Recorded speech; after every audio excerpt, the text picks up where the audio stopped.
عزیزان گرامی کہ جب پیغمبر اسلام خود شام تشریف لے جا رہے تھے جناب ابو طالب کے ساتھ، تو ساری کی ساری ہماری دینیات کی کتابوں میں موجود ہے کہ سارے کے سارے وہاں جو پادری دیکھ رہے تھے، عیسائی تھے، وہ ایک مرتبہ جناب ابو طالب کے ساتھ سرور کائنات کو جب پہاڑوں سے اتر کے دمشق میں جا رہے تھے، تو جیسے شام میں پہنچے تو انہوں نے فوراً جناب ابو طالب کو روکا، کہا ابو طالب یہ جو آپ کے ساتھ 18 برس کا جوان ہے یہ کون ہے؟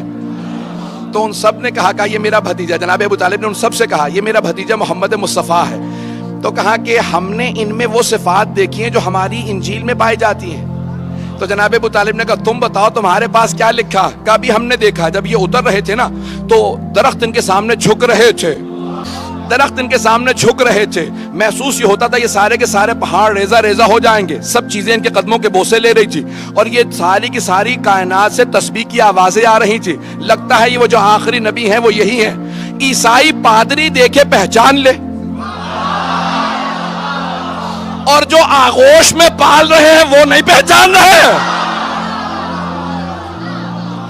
عزیزان گرامی وہ صفات تھی جناب سرور کائنات میں، یہاں تک کہ جب جناب فاطمہ بنت اسد مادر امیر المؤمنین مدینے آئیں تو صحابیات نے سوال کیا، جو بیویاں پیغمبر پہ ایمان لے کے آئی تھی، کہا ہے فاطمہ بنت اسد آپ نے سرور کائنات کو پالا ہے، کچھ بچپنے سے متعلق بتائیں گی؟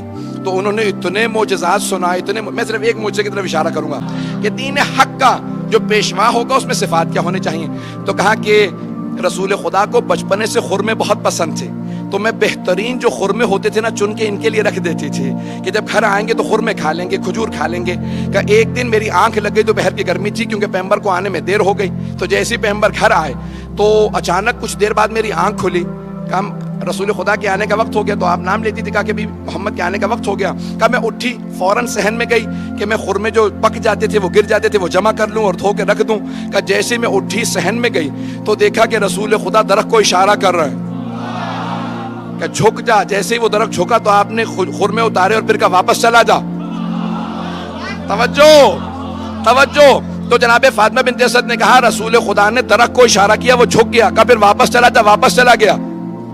جب 10 برس 9 برس کے سن میں پیغمبر کو پتا کہ میرے اشارے پہ درخت جھک جائے گا، تو جب 40 برس کے ہوں گے تو پتہ نہیں ہوگا میں اللہ کے رسول ہوں۔ پتہ نہیں بات پہنچ رہی ہے نہیں پہنچ رہی؟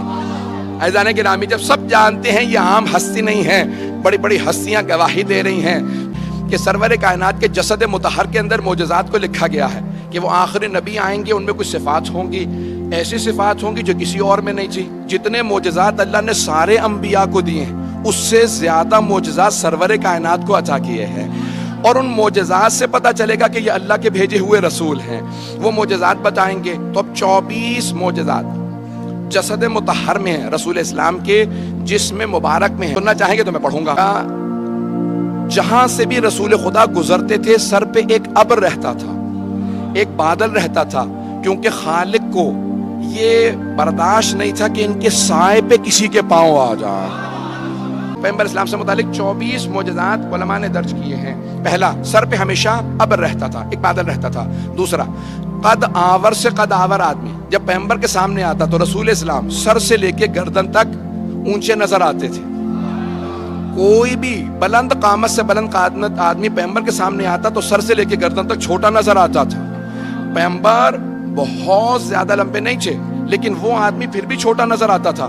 صحابہ کہتے تھے یا رسول اللہ یہ کیا ماجرا ہے؟ کہا میرے خالق کو منظور نہیں کوئی مجھ سے اونچا نظر آئے۔ لوگ ہیں یا نہیں؟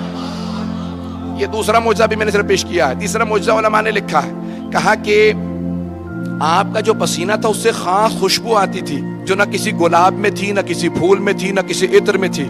آپ کے پسینے سے خاص خوشبو آتی تھی۔ توجہ ہو، پسینے سے خاص خوشبو آتی تھی، جسم مطہر سے خاص خوشبو آتی تھی۔ ایسی خوشبو آتی تھی کہ جہاں سے آپ گزر جاتے تھے 1 سے 2 دن تک کافر و مشرک جب وہاں آتے تھے تو سونگ کے بتاتے تھے لگتا ہے محمد گزرے ہوں گے۔ تو دوسرا پوچھتا کیسے معلوم؟ کہ وہ جو خوشبو ان کے بدن سے آتی ہے نا وہ اس جگہ سے آ رہی ہے۔ اب سمجھ میں آیا یہ حدیث قصہ میں جب دونوں شہزادے گھر میں آتے ہیں تو جناب سیدہ سے کیوں کہتے ہیں انی اشم عندک رائحۃ طیبۃ کأنہا رائحۃ جد رسول اللہ؟ مادر گرامی آپ کے پاس سے ایسی خوشبو آ رہی ہے جیسے نانا کے بدن سے آتی ہے۔